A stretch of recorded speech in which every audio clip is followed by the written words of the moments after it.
Hello community, hope this video finds you well. So this week I'd like to talk a little bit about the name of this group. And as most of you know who joined the group, it's about living with intent and passion. And so the reason why I absolutely love Somatic Awakening is because that is what has taught me how to live with passion and intent.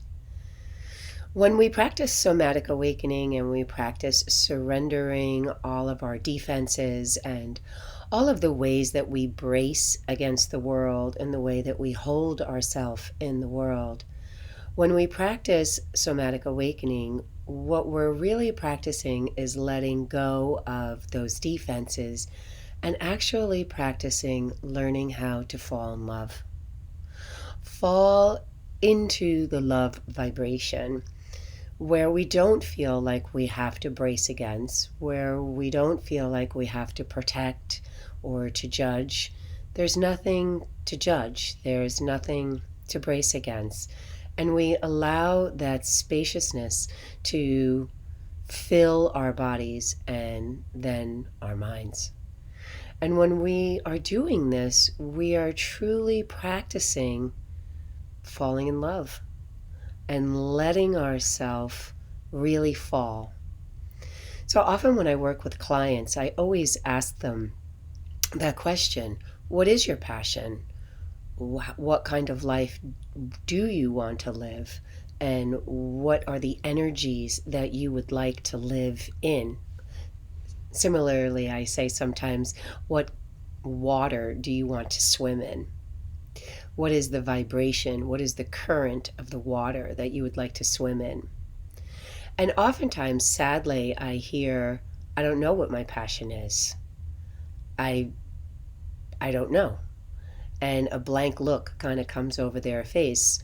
And at the same time, a sort of a sadness, a sad realization that they don't know what they love to do.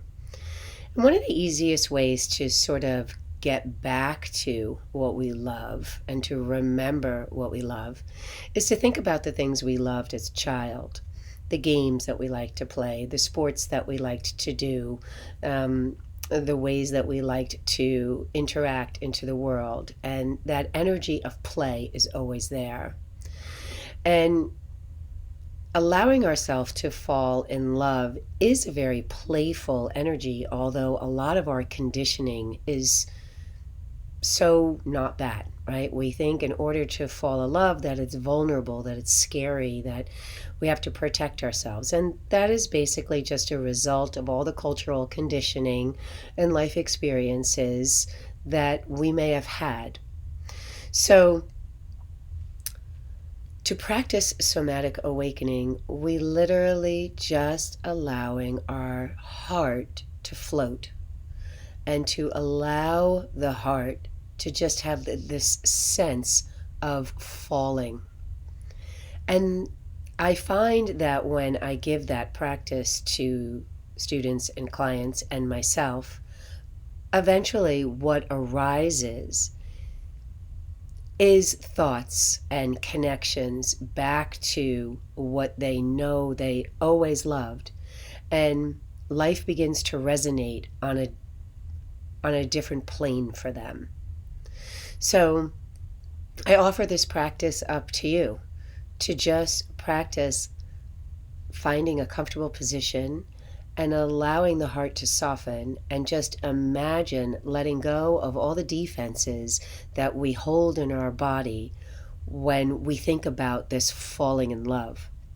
We can simply just fall in love. We don't have to act on it. We don't have to really do anything with it except to allow ourselves to just feel it and to practice feeling it.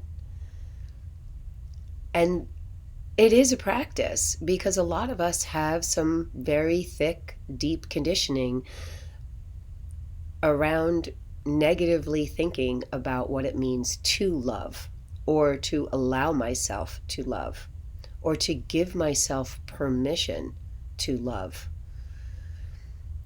So I would love to hear your feedback. Have a great week.